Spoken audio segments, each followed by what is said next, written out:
তিয়ক সমষ্টিত উপস্থিত আছোঁ। তিয়ক সমষ্টিৰ 24 নম্বৰ ৰাজৈ বাদুলি পুখুৰী যি গাঁও পঞ্চায়ত তাতে 1 নম্বৰ ৱাৰ্ড আপোনালোকৰ ন 1 নম্বৰ ৱাৰ্ড এটা আমাৰ ভাইটিক লগ পালোঁ ইয়াতে। মই এটা কথা আপোনাৰ পৰা জানিব বিচাৰিছোঁ যে বৰ্তমান যি নিৰ্বাচনৰ কুচকাৱাজ চলি আছে নিৰ্বাচনৰ কুচকাৱাজত দুগৰাকী প্ৰাৰ্থী প্ৰভাৱিত হিচাপে দিয়া হৈছে।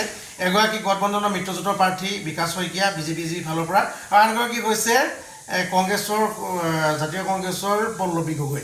এই দুগৰাকী প্ৰাৰ্থীৰ ভিতৰত কোনগৰাকী প্ৰাৰ্থীৰ প্ৰভাৱ বৰ্তমান সামাজিকভাৱে আপুনি দেখিবলৈ পাইছে?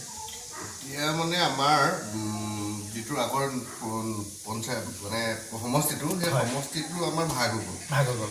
আমাৰ আগৰ তিয়ক সমষ্টিটো মানে নতুন সমষ্টি যেতিয়া কৰি দিলে আমাৰ তিয়কৰ 4-5টামান থাকি গ'লে হয় মাত্ৰ হয়।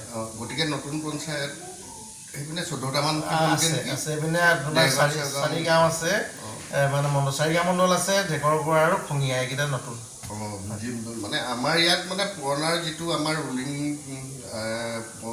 হেৰি আমাৰ বিধায়ক আছে, গতিকে আমাৰ যথাসম্ভৱ আমি প্ৰায় বিকাশ শইকীয়াকে আমি ছাপোৰ্ট কৰি আহিছোঁ আৰু তেওঁকে আমি মানে জয়যুক্ত কৰিম বুলি ভাবি আছোঁ। বিকাশ শইকীয়াক আপুনি এনে কি ভাল গুণ দেখিছে যি কাৰণে আমাৰ সামাজিকভাৱে তেওঁ অকণমান আগবাঢ়ি যোৱাত? মানে তেওঁ ভাল গুণটো কি, তেওঁ য়ং জেনেৰেশ্যন। আমি কি বিচাৰোঁ নতুন মানুহে য়ং জেনেৰেশ্যন হ'ব লাগে।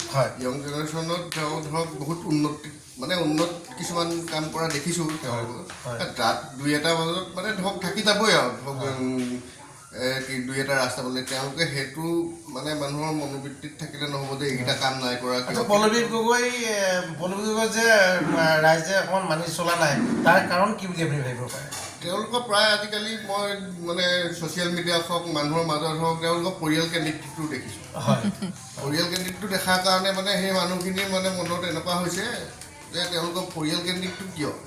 কংগ্ৰেছৰ ঢেৰ মানে বহুত আছিলে মানে প্ৰাৰ্থীৰ যোগ্যতা, কিন্তু তেওঁলোকক নিদি পৰিয়াল কেন্দ্ৰিকটো কিয় হোৱাৰ কাৰণে মানে তেওঁলোকৰ অলপ অকণমান মানুহৰ মাজত প্ৰতিক্ৰিয়া এটা হৈছে। ধন্যবাদ।